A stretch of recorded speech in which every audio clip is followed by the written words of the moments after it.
முருகப்பெருமானின் தோஷம் நீக்கிய ஈசன்.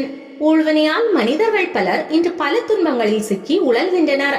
அதில் மிகவும் கொடுமையானது மாந்திரீகத்தால் ஏற்படும் செய்வினை போன்ற கோளாறுகள்.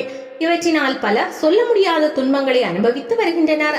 அந்த துன்பங்களில் இருந்து விடுபடுவது எப்படி என்று கேட்பவர்களுக்கு ஒரு மருந்தாக திகழ்கிறது கரூர் மாவட்டம் நெரூர் என்ற இடத்தில் உள்ள அக்னீஸ்வரர் திருக்கோவில். இங்கு அருள் புரியும் முருகப்பெருமானை வழிபாடு செய்தால் செய்வினை கோளாறுகள் நீங்குவதாக நம்பப்படுகிறது. சூரபத்மனை வதம் செய்ததால் முருகப்பெருமானுக்கு பிரம்மஹத்தி தோஷம் உண்டானது. கந்தன் தனக்கு ஏற்பட்ட பிரம்மஹத்தி தோஷத்தை நீக்கிட முதலில் திரு முருகன் பூண்டியில் தனது சக்திவேலால் தீர்த்தம் உண்டாக்கி லிங்கம் ஸ்தாபித்து ஈசனை மனம் குளிர பூஜித்தார். ஆயினும் அவரது தோஷம் நீங்கவில்லை. பின்னர் நாரதரின் ஆலோசனையின்படி கொடுவினை தீர கொடுமுடித்தலம் சென்றார்.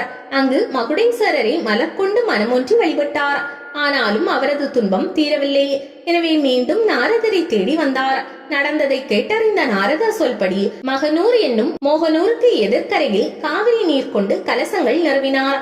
பிரம்மனது துணை கொண்டு சிவாகம முறைப்படி சிவயாகம் நடத்தினார். அந்த யாகத்தால் மகிழ்ந்த ஈசன் அங்கே தோன்றி முருகப்பெருமானின் தோஷத்தை போக்கி அருளினார். நெருப்பிலிருந்து தோன்றியதால் இத்தல இறைவன் அக்னீஸ்வரர் என்று அழைக்கப்பெற்றார். யாகம் வளர்த்த இடமாததால் இத்தலம் நெருப்பூர் என்றானது. அதுவே மருவி நெருவூர் என்றும் தற்போது நெரூர் என்றும் அழைக்கப்படுகிறது. இவ்வாலயத்திற்கு 2 கிலோமீட்டர் தூரத்தில் புதுக்கோட்டை சமஸ்தானத்தால் நிர்வகிக்கப்படும் ஸ்ரீ சதாசிவ பிரம்மேந்திரரின் ஜீவசமாதி உள்ளது. கரூர் மாவட்டத்தின் முக்கிய இடமாக இது திகழ்கிறது. சதாசிவ பிரம்மேந்திரர் இத்தல அக்னீஸ்வரரை வழிபட்டு அவரது அனுமதி பெற்ற பின்னரே இங்கு ஜீவசமாதி அடைந்ததாக சொல்லப்படுகிறது. அருணகிரிநாதர் திருப்புகழ் பாடிய திருத்தலங்களுள் ஒன்றாக திகழும் இவ்வாலயத்தை விஜயாலய சோழனது பேரனான முதலாம் பராந்தக சோழன் கற்றளியாக அமைத்துள்ளான். ஆலயம் காவிரி ஆற்றங்கரையில் இல்லாமல் சற்று உட்புறமாக ஊரின் வடபகுதியில் அமைந்துள்ளது.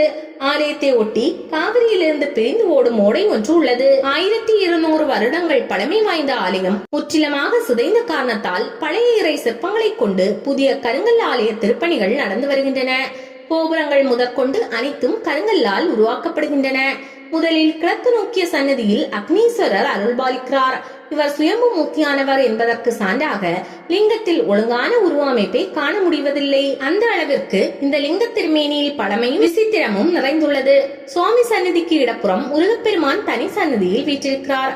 கருவறையுள் கருணை வடிவான வடிவேலன் 6 முகங்களும் 12 கைகளும் கொண்டு சாந்த சொரூபியாக திருக்காட்சி தருகிறார். முருகப்பெருமான் இங்கு சுவாமிக்கும் அம்பாளுக்கும் இடையில் சன்னதி கொண்டிருப்பதால் இது சோமஸ்கந்த வடிவத்தை கொண்டதாக விளங்குகிறது. சூரனை கொன்ற பாவம் தீர கந்தன் இங்கு ஈசனை பூஜிக்கும் சமயத்தில் அவருக்கு திருமணமாகவில்லை. எனவே இந்த ஆலயத்தில் வள்ளி தெய்வானி ஆகியோர் இல்லாமல் தனியாகவே முருகப்பெருமான் அருட்காட்சி வழங்குகிறார். முருகனுக்கு இடதுபுறமாக அமைந்த சன்னதியில் 2 கரங்களுடன் சௌந்தர நாயகி அம்மன் வீற்றிருக்கிறார். ஒருவரது ஜாதகத்தில் காணப்படும் சனி தோஷம், பிரம்மஹத்தி தோஷம் போன்றவை இத்தல இறைவனையும் முருகனையும் வழிபட்டால் நீங்கும் என்கிறார்கள். நோய் நொடி அகலவும், திருமண தடை நீங்கவும், குழந்தை பேறு கிடைக்கவும், வியாபாரம் பெருகவும் முருகனுக்கு அபிஷேகம் அர்ச்சனை செய்து வழிபடும் பக்தர்கள் ஏராளம். செய்வினை கோளாறு, துஷ்ட சக்திகளால் ஏற்படும் தொல்லைகளும் இவ்வாலயத்திற்கு வந்து வழிபட்டால் நீங்கும் என்பது நம்பிக்கை. அமைவிடம் கரூர் மாவட்டத்தில் கரூரிலிருந்து திரு முக்கூடலூர் செல்லும் சாலையில் இருந்து நெரூருக்கு தனியாக சாலை பிரிந்து செல்கிறது. கரூரிலிருந்து சுமார் 10 கிலோமீட்டர் தூரத்தில் இருக்கிறது நெரூர் திருத்தலம்.